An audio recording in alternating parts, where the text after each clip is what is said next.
Добрий день всі присутні. Сьогодні 22 червня 2020 року. Ми проводимо на виконання Закону України про оцінку впливу на довкілля громадські слухання з оцінки впливу на довкілля по планованій діяльності щодо продовження видобування корисних копалин, нафти, газу, розчиненого у нафті на площах Петрушівського нафтового родовища. Громадські слухання відбуваються на виконання Закону України про оцінку впливу на довкілля та постанови Кабінету міністрів України від 11 березня 2020 року номер 211 про запобігання поширенню на території України гострої респіраторної хвороби COVID-19, спричиненої коронавірусом SARS-CoV-2. Громадські слухання проводяться з метою збору зауважень, пропозицій, питань до планованої діяльності щодо продовження видобування нафти та газу розчиненого в нафті на Петрушівському нафтовому родовищі. Громадськість має право надавати зауваження та пропозиції, які, на її думку, стосуються планованої діяльності сьогодні, та надавати письмово до Департаменту екології та природних ресурсів Чернігівської обласної державної адміністрації до 2 липня 2020 року на адресу місто Чернігів, проспект Миру, 14. Згідно з порядком проведення громадських слухань у процесі оцінки впливу на довкілля, затвердженого постановою Кабінету міністрів України від 13 грудня 2017 року номер 989, громадські слухання проводить уповноважений територіальний орган з оцінки впливу на довкілля Департамент екології та природних ресурсів Чернігівської обласної державної адміністрації. Я, Ганжа Валентина Юріївна, начальник відділу оцінки впливу на довкілля, уповноважена головувати на цих громадських слуханнях. Жовтовата Яна Миколаївна, головний спеціаліст відділу оцінки впливу на довкілля, уповноважена здійснювати реєстрацію учасників громадського слухання та забезпечувати відеофіксацію.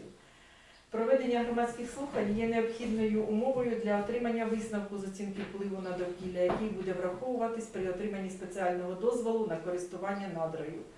За процедурою громадських слухань учасникам необхідно зареєструватися.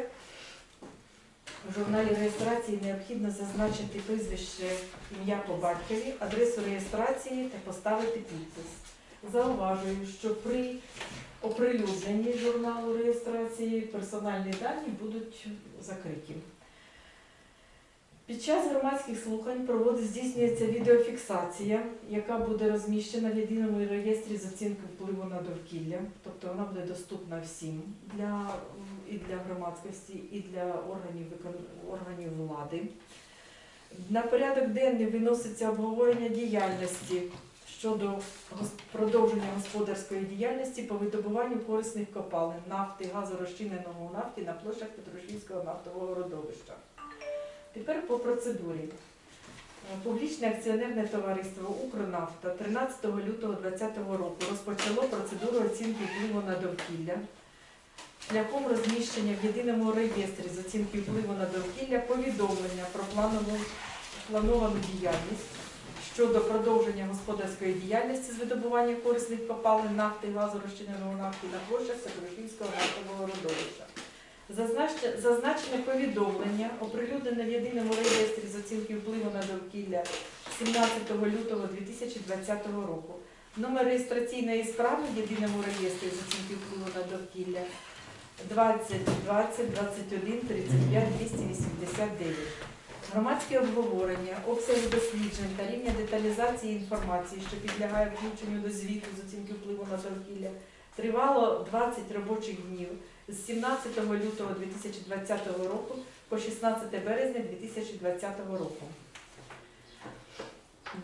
Також для отримання від громадськості зауважень та пропозицій до обсягу досліджень та рівня деталізації інформації, яку необхідно було включити до звіту з оцінки впливу на довкілля, вказане повідомлення було опубліковано у місцевих газетах, розміщено на офіційних дошках оголошень Тростяницької сільської ради та Бережівської сільської ради і також розміщено на офіційному веб-сайті уповноваженого територіального органу з оцінки впливу на довкілля.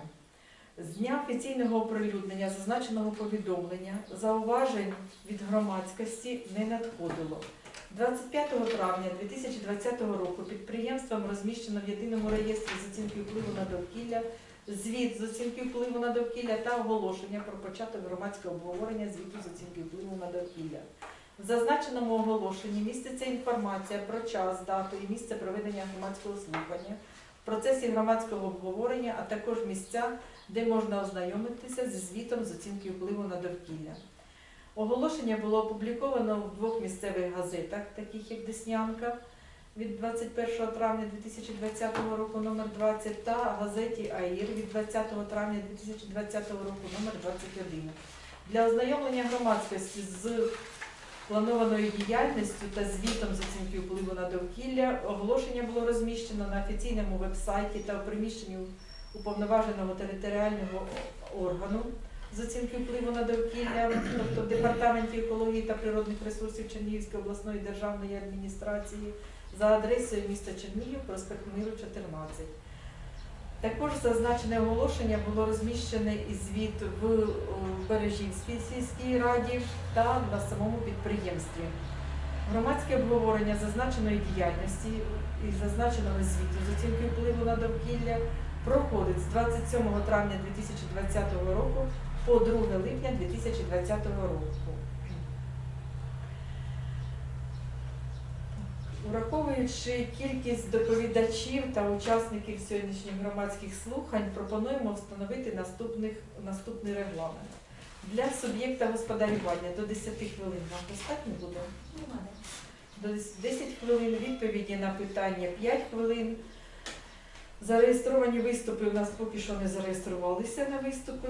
І на виступи в обговоренні до 5 хвилин. На підбиття підсумків теж до 5 хвилин. На громадських слуханнях зареєстровано 6 осіб.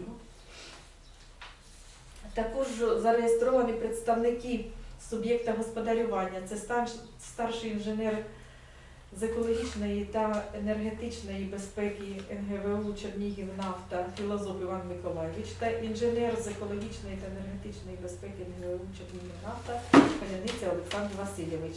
Також представники проєктної організації ТОВ «Спеценергокомплекс» це Яковська Ірина Олександрівна. Переходимо тепер безпосередньо до обговорення. Першим у нас виступить суб'єкт господарювання. Від суб'єкта господарювання виступить Яковська Ірина Олександрівна. Будь ласка, вас слухаємо. Можете трошки повернутися, щоб камеру не бачити. Отже, як було сказано раніше, мета планованої діяльності підприємства – продовження господарської діяльності з видобування корисних копалин нафти на площі Петрушівського нафтового родовища на підставі спецдозволу на користування надрами від 4 жовтня 2006 року із терміном дії до 4 жовтня 2026 року наявними свердловинами. Здійснення планованої діяльності планується на території та в межах існуючої земельної ділянки площею 1,899 і 1,078 гектар в Ічнянському районі Чернігівської області, Бережівська та Тростянецька сільська рада. Найбільшими населеними пунктами є місто Ічня, 30 км від родовища, і села Бережівка, Іваниця. На віддалі 18 км проходить залізнична магістраль Бахмач-Ромни-Ромодан, а на північному заході залізнична магістраль Прилуки-Бахмач. На північ від Петрушівського родовища знаходяться Софіївське та Бережівське родовища, на північний схід Ярошівське та північне Ярошівське родовище, на південь Тростянецьке родовище, що розробляється також НГВУ Чернігівнафтогаз ПАТ «Укрнафта». На території Петрушівського нафтового родовища частково знаходиться дендрологічний парк загальнодержавного значення Тростянець. Дендропарк входить в структуру Ічнянського національного природного парку, основний масив якого знаходиться за 45 км на захід від родовища в долині річки Удай поблизу районного центру Ічня. Площа ліцензійної ділянки згідно бланку спецдозволу становить 8,03 квадратних кілометрів. Петрушівське родовище відкрито у 1985 році, пошуковою свердловиною номер 6. Станом на 1.01.2017 року на родовищі пробурено 8 свердловин, з них одна видобувна, номер 6 і 4 ліквідовані. Свердловини номер 7, 9 і 10 знаходяться в п'єзометричному фонді. З початку експлуатації відібрано 71,7% від початкових видобувних запасів нафти. Родовище знаходиться на завершальній стадії розробки. Продукція Петришівського родовища поступає на ДНС Ярошівка, звідки разом з продукцією Березівського, Софіївського, Пічного та Ярошівського родовищ надходить на ДНС Талалаївка. Далі нафта подається на Гнідинцівський ГПЗ для підготовки. Підготовлена нафта разом з нафтою, видобутою на інших родовищах та нафтою Роменської групи родовищ, Охтирка Нафтогаз відвантажується в систему газопроводів на Гнідинцівський ГПЗ. Згідно з базовим варіантом розробки, експлуатація відкладів нафти продовжується наявним фондом видобуваних свердловин. Всі технологічні об'єкти родовища – це збірні колектори та елементи виробового обладнання свердловин, трубопроводи, герметичні, що забезпечує відсутність викидів забруднюючих речовин в атмосферу. Стаціонарні джерела викидів забруднюючих речовин в атмосферне повітря на родовищі відсутні, тому спостереження за станом повітря не проводяться. На Петришівському родовищі також відсутні нагнітальні свердловини та система підтримання пластового тиску і не використовується вода на виробничі та побутові потреби. На території родовища відсутня система моніторингових спостережень за якістю природних вод. Спочатку експлуатації родовища, вимірювання показників складу та властивостей природних вод на його території не проводились. Загальна оцінка радіаційного стану на території родовища виконується щорічно, перевищення радіаційного випромінювання не спостерігається. Зміни існуючої системи контролю та моніторингу щодо впливу на довкілля не плануються. Зміни технології ведення робіт або інших параметрів, які можуть впливати на довкілля, також не передбачаються. Коротко про опис очікуваного значного негативного впливу діяльності на довкілля. Як показують результати проведеної оцінки впливу на довкілля, негативного впливу в результаті відбування вуглеводнів на родовищі при дотриманні технічних та технологічних нормативів і вимог нормативно-правових документів не очікується. Комплекс технологічних, технічних, організаційних рішень забезпечує надійну безаварійну роботу технологічних об'єктів на родовищі. Проєктні рішення забезпечують високий ступінь надійності функціонування споруд. Суттєвий вплив на довкілля можливий лише в результаті виникнення аварійних ситуацій, які можуть бути обумовлені як природними, так і технічними чинниками.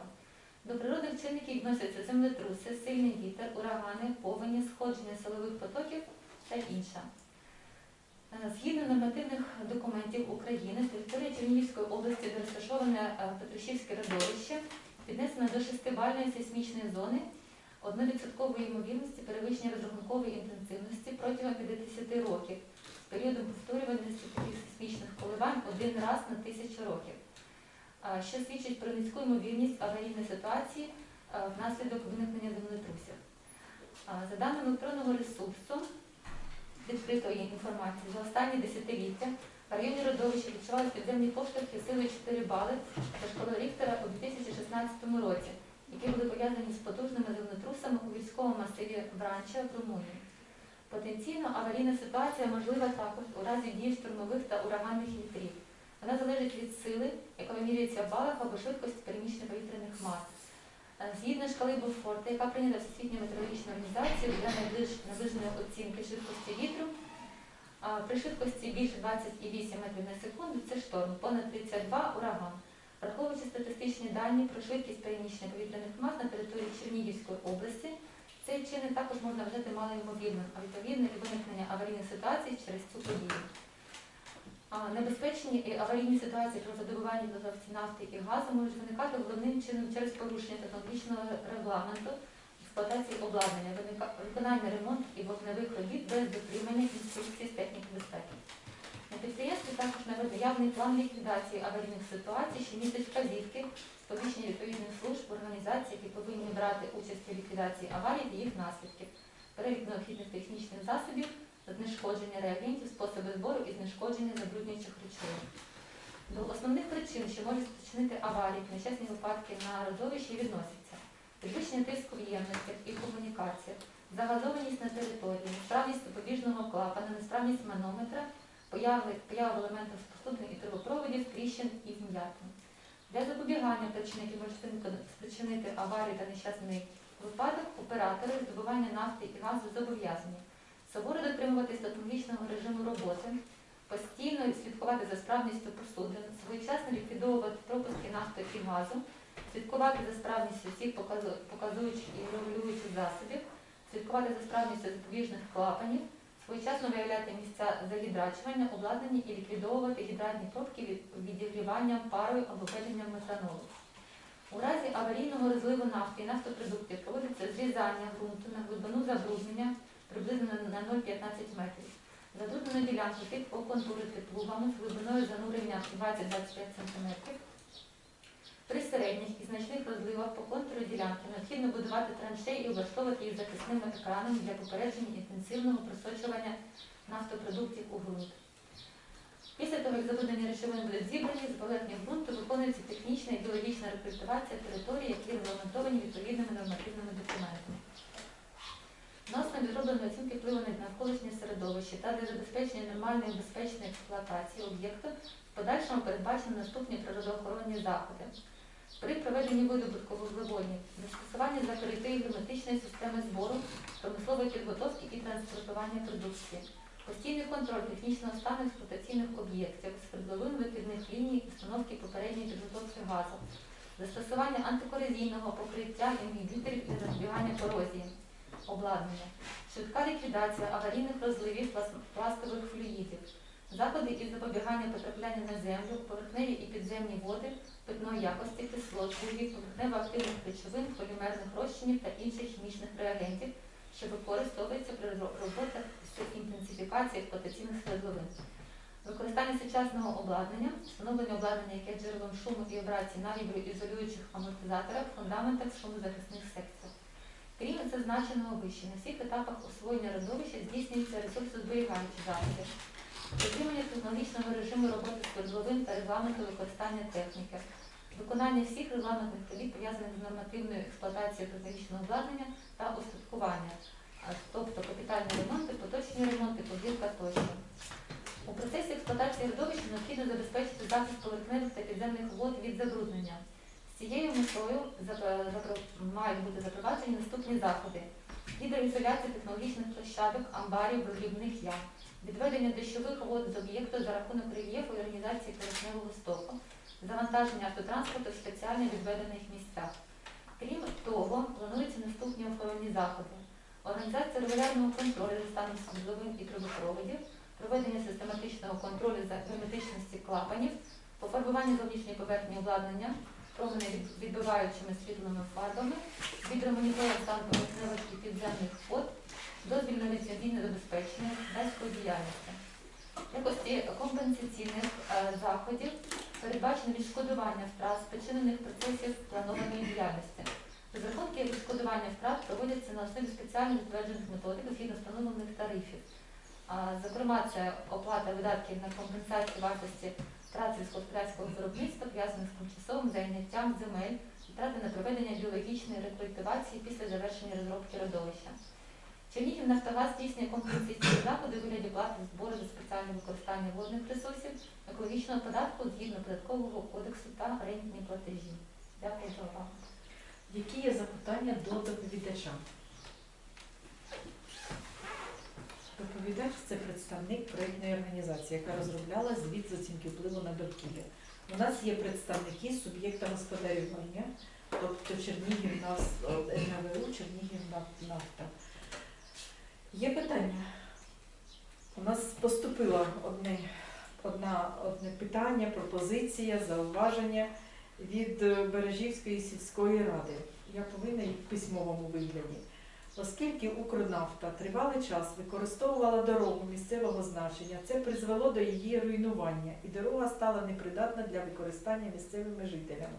В зв'язку з чим Бережівська сільська рада пропонує зробити ремонт дороги з центральної вулиці через вулицю Яблуневу до стаціонарної вишки Петрушівського родовища, а саме викласти цей шлях бетонними плитами. Також Бережівська сільська рада пропонує обговорити оплату за продовження господарської діяльності з видобування корисних копалин на площах Петрушівського нафтового родовища, а саме сплачувати не тільки орендну плату за землю, а й відсоток від видобутку нафти згідно чинного законодавства України. Відповідно до чинного законодавства з оцінки впливу на довкілля, письмове зауваження ми також передаємо суб'єкту господарювання. Суб'єкт господарювання повинен протягом 5 робочих днів надати відповіді автору письмового зауваження чи звернення, і також надати копію відповіді Департаменту екології та природних ресурсів Чернігівської обласної адміністрації. В усній формі будемо це питання обговорювати? Ну, водночас треба зазначити водночас, що ми розглядаємо оцінку впливу на довкіллю, але ні в коїм разі не капітальне будівництво ні доріг, ні школ, ні дитячих садків і тому подібне, бо воно не зв'язане до даного питання. І я то знаю наперед відповідь.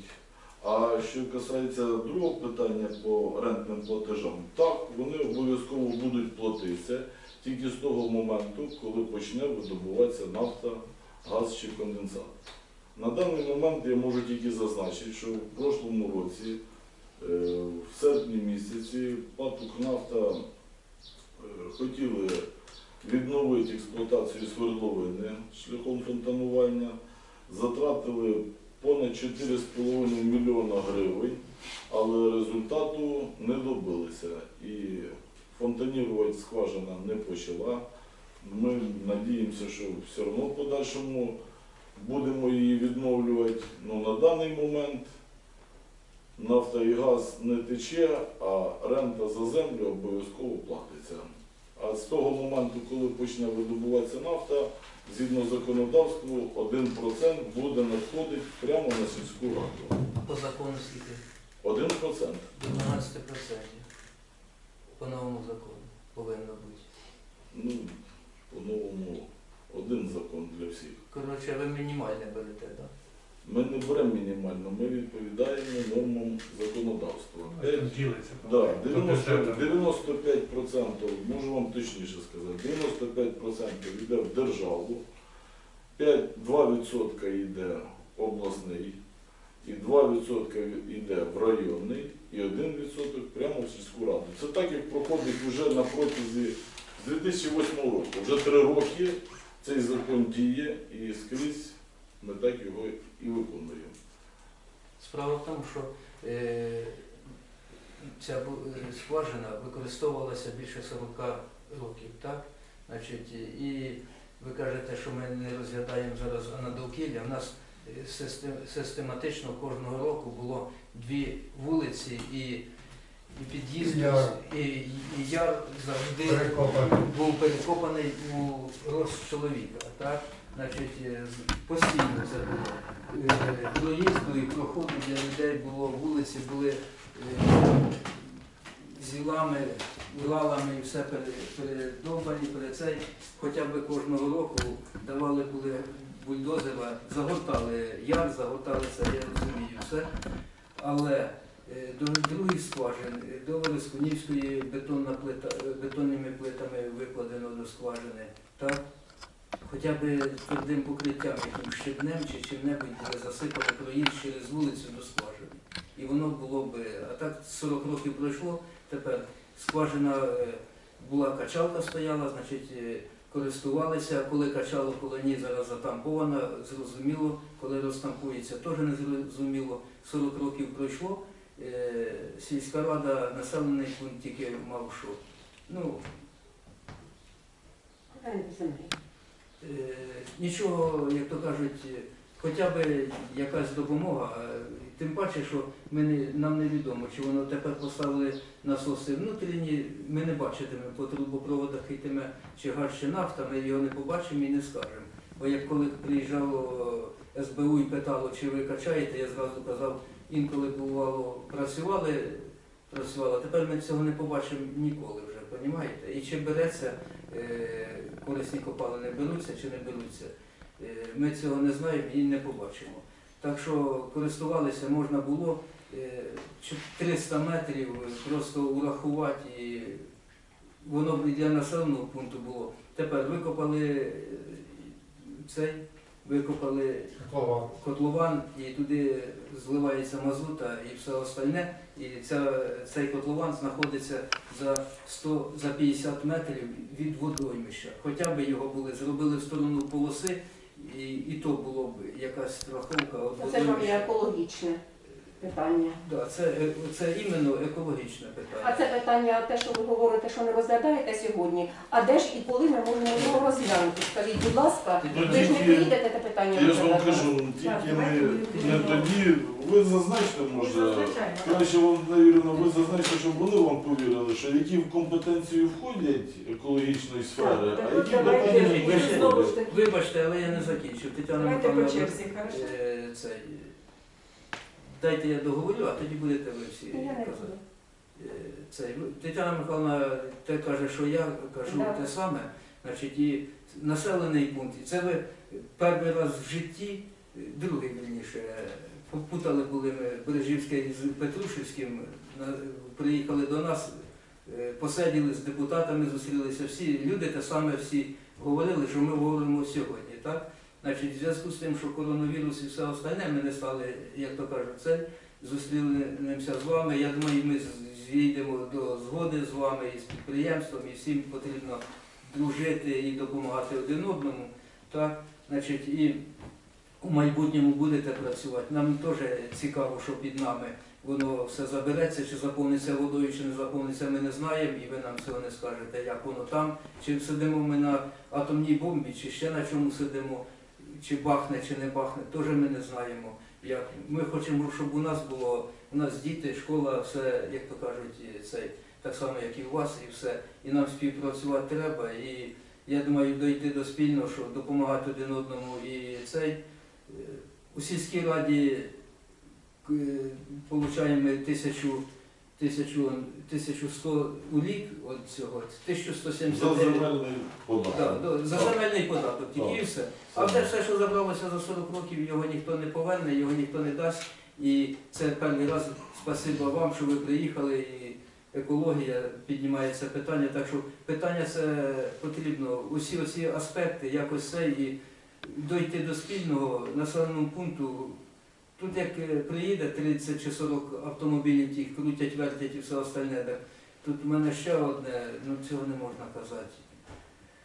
Важко всім і населеному пункту, і вашим хлопцям важко, я розумію, але треба, щоб співпраця була і на користь людям, тому що екологія є екологія. Так що спасибі вам, що ви приїхали. Так, Так, хорошо, і- давайте ми питання з дорогами. З дорогами, я думаю, письмова відповідь буде. За орендну плату і за плату за користування надрами теж письмова відповідь нададуть. Ще прозвучало питання від Тетяни Михайлівни від громадськості по котловану. По котловану, будь ласка, суб'єкти господарювання, можете дати відповідь? Чи Да, будете то письмово давати? Тимчасова споруда, яка згідно технологічного регламенту. Але вона тільки залишається для того, щоб розпочати видобування. Якщо не буде фінансування в цьому році, то само собою цей котлован, в нього ніхто не зливав мазути і в нього не продовжує зливати мазути.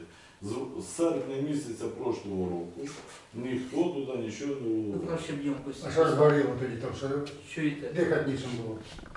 Я ж вам кажу, то робилися, колтюбінг проводили, затратили 4,5 мільйона гривень для того, щоб відновити роботу свердловини, а саме, щоб вона почала фонтанування. Але всі затрачені кошти лягли на ПАТ «Укрнафта», нафти не добилися. Тобто із серпня місяця ні одного літра нафти з Петрушівського родовища добуто не було. Наше прохання замість того, якщо воно і буде працювати чи що, замість котлована просто базові ємкості поставити, які можна тоді викачати, забрати і перевезти, а не воно не йшло в землю і тому І подібне. вставок. І в ставок. Раки посадили ставка. Тут і газ випалювався там. Тож Я газ передаю. випалювався, тож згідно технології. Значить, Правильно. у цьому під Прилуками, де родовище, знаєте, яке перед цей, значить, газ спалюється просто уверх і спалюється все, а в нас йде в землю. Наше прохання, це питання до екології і до вас, так що, пожалуйста, просто врахуйте. І дорогу робіть, бо обіцяли 40 років плетами зробити. Як перекопали, сходу пасти ніде. Представтесь, будь ласка. Чи ви Тож, Ернст Михайлович. Тарас Михайлович, у вас яке питання є? Дорогу, вони обіцяли 40 років тому назад робити дорогу по вулиці, щоб їздити. Вони їздять, як не полем, пусте поле, як перекопали, щоб бульдозер витягує всі машини. Отакі машини Весною якраз там взагалі важко. ходить, бульдозер тягає. Ну останній рік ніхто не їздив, я надіюсь. Ні, весною, Весною. в цьому році ні. Тарас Миколаївич, ми можемо бульдозером те, що ми реально. Та ні, ви закриваєте, Загальнювати. ви залівнюєте все остальне. Планувати. Це тільки спланувати. Ну, да. Ну, будівництво ПАТ «Укрнафта» займається видобутком нафти. Ну не може ПАТ «Укрнафта» будувати дороги. Просто чуйте, просто врахуйте прохання жителів. Справа в тому, що у Укрнафти базові станції відпочинку є, а на дорогу коштів немає. Просто врахуйте прохання жителів села.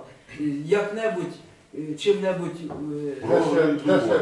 Прогрідувати. Тільки максимум, що можемо, прогрідувати, щоб нашого обіцяти того, що не може бути. чуєте, під'їзд з твердим покриттям, він туди повинен, тому що тут занизене, до ставка якраз, ви самі розумієте. Воно там таке робиться, що мені ж вам не розказувати, ви самі знаєте. Та не розказуй. Якраз грузи така, що пройде? А вулиця, як пройде Ще які питання є? Будь ласка, шановні присутні. Ще питання, які стосуються екологічного спрямування. Екологія. Так, ми вас почули. Бо ваші Дорога то зауваження були соціальна враховані. питання. Соціальне, я передам листам. Ну ви техніку не На знаєте. усні питання, відповіді отримані? Чи Ну. на Укрнафті ще треба давати вам письмову Да. відповідь на усні? І- На письмові вони дадуть відповідь, а на усні питання? на усні. Я думаю, Ну, що я Ми не зрозуміли. Зрозуміли, так? Ну, да. Ще раз зауважимо, що громадське обговорення зазначеної планованої діяльності проходить з 27 травня по 2 липня 2020 року. Письмово або на електронну адресу Департаменту екології та природних ресурсів Чернігівської обласної адміністрації можна надавати зауваження до 2 липня 2020 року. Ми вам зараз віддамо. Ми сьогодні слухали, вибачте, будь ласка, ми сьогодні слухали від суб'єкта господарювання Яковську Ірину Олександрівну. На відповіді на запитання надавав філозоф Іван Миколаївич, це старший інженер з екологічної та енергетичної безпеки «Укрнафта». Було поставлено 5 питань. На кожне питання надано відповідь. 2 питання надано в письмовій формі, відповідь очікуємо. І додаткові пропозиції до обговорення під час слухань не було зараз. На слуханні присутні 5 представників громадськості. 6, я вибачаюсь, 6 представників громадськості. Слухання вважаються такими, що відбулися.